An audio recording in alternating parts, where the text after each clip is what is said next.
Pochcham qizligingga tegmayman desa soddalik qilib ishonibman. Bir payt shunaqa qattiq og'riqni his qildim.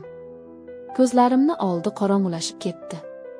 Xuddi ichimda xoda bordek noqulay his qildim o'zimni. Pochchamga nimalar qilib qo'ydingiz degandim. Pochcham: Assalomu alaykum aziz obunachilar. Siz bilan yana birga bo'lib turganimdan xursandman. Bugun sizni yurakka yetib boradigan bir hikoya kutyapti. Kanalga obuna bo'ling, fikringizni yozing, sizning qo'llab-quvvatlashingiz men uchun eng katta ilhom. Men opamnikiga vaqtincha yashashga ko'chib kelganimda, hayotim yangidan boshlanganday bo'ldi. O'zimni bir muddat yolg'iz his qilayotgan, ajrashgan, lekin yuragida hali ham iliqlik va muhabbatga ochiq ayol edim. Onamning uyi ikki hovlili edi. Bir tomonida opam, Malohat va uning eri, Rustam aka bolalari bilan yashardi. Boshqa tomonida men joylashdim. Rustam aka, u hech qachon menga begona emas edi. U opamning turmush o'rtog'i, ikki farzandining otasi, juda jiddiy, sokin, lekin ayni paytda mehrli va xushmuomala inson edi. Meni doimo singlim deb atar, hurmat bilan muomala qilardi. Boshida bu shunchaki odatiy qarindoshlik aloqasi deb o'ylardim. Ammo vaqt o'tgan sayin yuragimda nimadir o'zgarib borayotganini sezdim. Uning har bir qadamida, har bir harakatida qandaydir mehr, xotirjamlik va men ilgari sezmagan issiqlik bor edi. U bolalarini maktabga olib borar, ishga ketar, kechga yaqin bog'dan qovun-tarvuz bilan qaytardi. Men esa har safar derazadan unga qarab turganimni o'zimga tan olishdan uyalar, ammo nigohlarimni yashira olmasdim. Bir kuni kechki ovqatga Malohat meni taklif qildi. Hovli ustidagi yorqin lampalar ostida biz kulishib o'tirdik.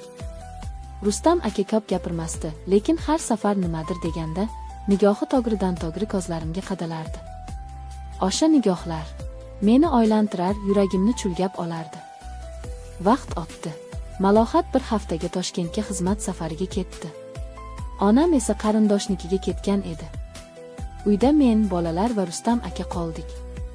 O'sha kunlarda havo galati edi. Har kuni yomg'ir yog'ardi, shamol esardi va yuragimda ham xuddi shunday bir galati tuyg'u uyg'ongan edi. Bir oqshom svet o'chib qoldi. Bolalar uxlab qolgan. Men choy damlash uchun oshxonaga tushganimda, Rustam aka allaqachon u yerda edi. Qorong'ilikda choydan chiqayotgan buk yuzini yoritib turardi. U menga qarab kulimsiradi. Jimjitlik boshqacha ta'sir qiladi, to'g'rimi? Men ham kulimsirab javob berdim. Ba'zida jimlik ko'proq gapiradi deb o'ylayman. Biz uzoq vaqt sukutda o'tirdik. Yuragim gupillab urardi. U hech qanday noo'rin harakat qilmadi. Lekin o'sha lahzada orasida devor bo'lgan ikkita yurak go'yoki bir-birini sekin-sekin anglayotgandek edi. Siz bu yerda bo'lganingiz oilamizga iliqlik olib keldi, dedi u choy tutarkan. Siz oilangiz uchun hamisha mehr bilan yashaysiz. O'zingizni unutgan ko'rinasiz. Bu so'zlar og'zimdan qanday chiqdi, o'zim ham bilmadim. Balki yuragim chidolmay qoldi. U nigohini olib qochdi. Har kimning ichida sukutda qolgan gaplar bo'ladi, dedi u past ovozda. Ba'zilarini ayta olmaysan, chunki o'zingdan yomon ko'rib qolasan. Men yana sukutda qoldim. Balki bu kecha yuraklarimiz bir-birini tan oldi. Ammo bu tan olish og'ir edi. Biz hech narsa demadik. Faqat yurakda shu tuyg'u paydo bo'lganini tan oldik. Ertasi kuni men u bilan ko'p gaplashmadim. Uni ko'rishdan qochdim. Bu halollik edi o'zimga nisbatan. Malohat qaytdi. Hayot odatdagi iziga tushdi. Men esa 2 hafta o'tib boshqa uyga ko'chib ketdim. Ketayotgan kunim u menga faqat bitta narsa dedi.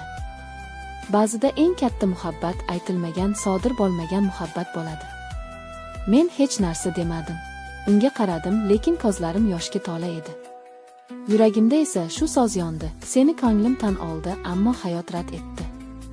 Yangi uydagi hayot boshqacha edi. Yolg'izlik meni tinimsiz quchoqlardi.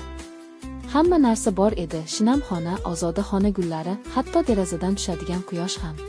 Ammo yuragimda nimalardir yo'q edi. Ruhimda esa hali ham Rustam akamning sukutli nigohi yashab turardi. U bilan hech qanday gunoh sodir bo'lmagan bo'lsa-da, men o'zimni gunohkor his qilardim. Chunki yuragimda boshqa bir ayolning eriga nisbatan begona emas, balki qadrli inson sifatida tuyg'u paydo bo'lgandi. Bu esa meni ichimdan yeb bitirar, Har tong uyg'onishim bilan ko'ksimda bir boyqiq tuyg'uni his qilardim. Vaqt o'tdi. Oylar o'tib men ishga joylashdim. Kitob do'konida ishlay boshladim. O'sha yerda bir yigit Sardor bilan tanishdim. U kulgich, xushmuomala va zukko edi. Menga hamisha yordam berar, so'zlarida muloyimlik sezilardi. U bilan suhbatlarim xotirjam edi, yuragim tinch edi, lekin yuragim hali ham to'liq bosh emas edi. Bir kuni Sardor menga sekin gap ochdi. Siz bilan ko'proq vaqt o'tkazgim keladi. Faqat ishda emas, balki undan ortiqroq. Men jim qoldim.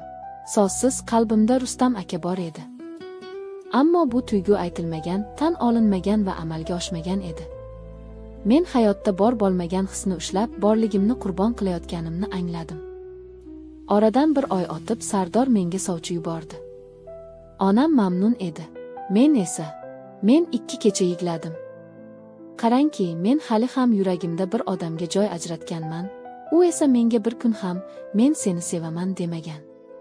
To'yga tayyorgarliklar ketayotgan pallada men opamnikiga bordim. U meni bagriga bosdi. Bolalari ulgaygan, Rustam aka esa endigina ishdan qaytgan ekan. Uni ko'rib yuragim yana gupillab urdi. "Salom, singlim.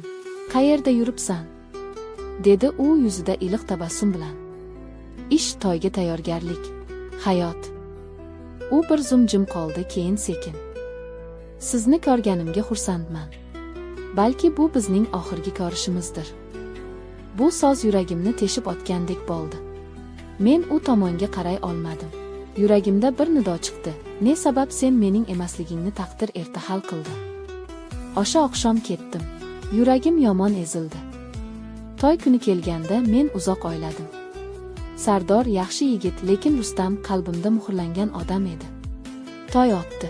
Yangi hayot boshlandi. Men urindim, chin dildan urindim sevishni, unutishni, yaxshi ayol bo'lishni. Sardor meni sevdi. Men unga yomonlik qilmadim. Ammo yuragimdagi bir burchak hali ham Rustam akaning ovozi bilan tolib turardi. 3 yil o'tdi. Bolam tugildi. Hayotim tinch edi. Men ona bo'ldim, turmush o'rtog'im bilan birga o'z uyimizda yashardik. Lekin bir kun ijtimoiy tarmoqda tasodifan opamning postiga ko'zim tushdi. Rustamning yuragi to'xtadi. Janoza bugun soat 14 da.